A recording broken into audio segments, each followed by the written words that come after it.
Since the Zondo Commission to State Capture report finished hearing testimony into why state capture happened, and then the now Chief Justice Raymond Zondo made his findings. Remember how he found there should be huge changes to the state to stop state capture from happening again, that cadre deployment was unconstitutional, and of course there was that long list of people who he said the National Prosecuting Authority must investigate, including former President Jacob Zuma and so many others. Now the Public Affairs Research Institute has put together a book with writings from some of our top thinkers about the state capture era and how to prevent it from happening again. Devi Pillay is a researcher at the State Reform Programme at the Public Affairs Research Institute. Devi, good afternoon to you. If we go back a little bit, and I remember so clearly this moment in 2010, Jacob Zuma, president, walking onto the football field at the FNB Stadium to help Sepp Blatter open the Football World Cup in 2010. The entire world was here. Our country was a beacon. Philip was here. It was a nation where people were learning to work together. People's lives were improving. 6, 7 years later, there was so much evidence of intense corruption. There were protests on the streets against government, against Zuma. How did it all go wrong so quickly?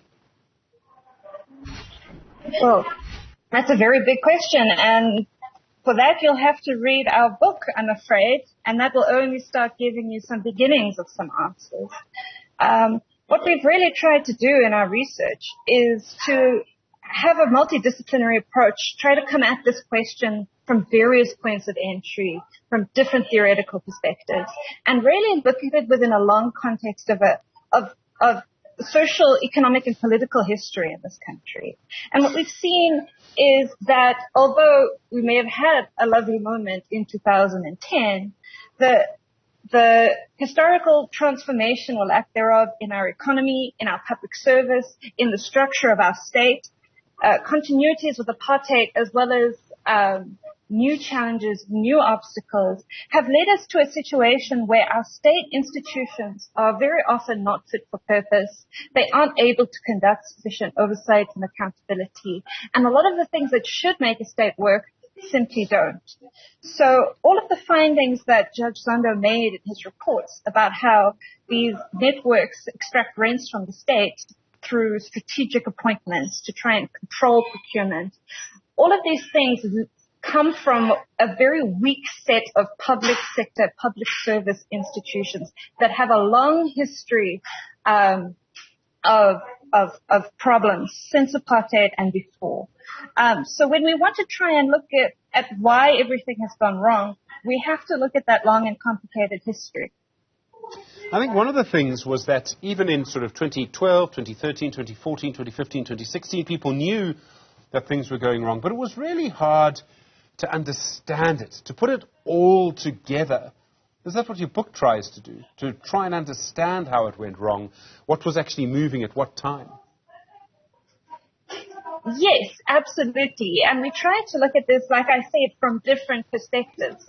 So one of the chapters, for example, looks at how political organizations function as machines and the role that these patronage networks play in accumulating power and dispensing rewards from state institutions. Another chapter looks at social and economic histories of capitalism and how that has structured our society and our public service. And we look at the role of the professions, for example, like accountants, auditors, lawyers, consultants, and the roles that they play within state institutions and what they have to do with our state capabilities. There's many, many critical points of failure here. And it's very important to try and grasp this holistic view of what might have gone wrong. We all saw the recommendations from now Chief Justice Zondo, what needs to happen to start state capture from happening again. I imagine your writers make your own recommendations, I'm sure. I don't know if we're actually seeing much change in the state, unfortunately. We've seen plenty of promises of change. I don't know if we're actually seeing much change. No, we certainly haven't seen much change, and it's a huge problem. So we've had the president who's put out a fairly comprehensive plan, a response plan to the recommendations that Zondo made. Not everything that's contained in that plan is a real response. A lot of it is just a promise to consider various recommendations. So we've basically got two types of recommendations. On the one hand, you've got lists of people that need to be investigated and prosecuted, and then you've got a more sort of structural sense of what needs to be fixed within the state to ensure that this doesn't happen again. In the first category, what we're seeing is that our criminal justice institutions are really not capacitated to be able to take this work on. Where they've tried, they haven't succeeded so far. And these are incredibly complex cases that are difficult to prosecute. So if we are going to be seeing any progress there needs to be a real commitment from the states to capacitate, rehabilitate these institutions, and to really think about the architecture of our anti-corruption institutions in the state, how they work together, and how they can achieve real impact. In terms of structural reforms to the state, what we've seen is a bunch of legislation that has relatively recently either been tabled in Parliament or is about to be tabled in Parliament. We're looking at the new Public Procurement Bill. We're looking at amendments to the PSC Act or the Public Service Act, and so on and so forth.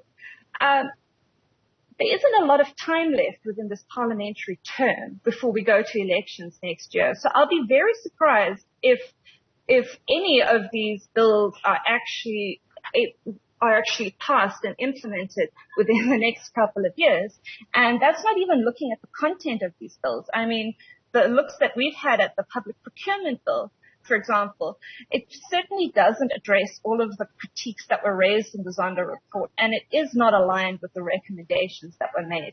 So those structural reforms, again, are leaving us wanting. The fact that recommendations are not being implemented. I mean, President Cyril Ramaphosa still has in his cabinet people, and in his executive, people against whom findings were made. They're still there. The ANC has people who were elected back into its National Executive Committee against whom findings were made. So these are people who make decisions, have the power to be involved in some of the most important decisions of our society. Can we really stop state capture when we have people involved in state capture still in government or in the governing party?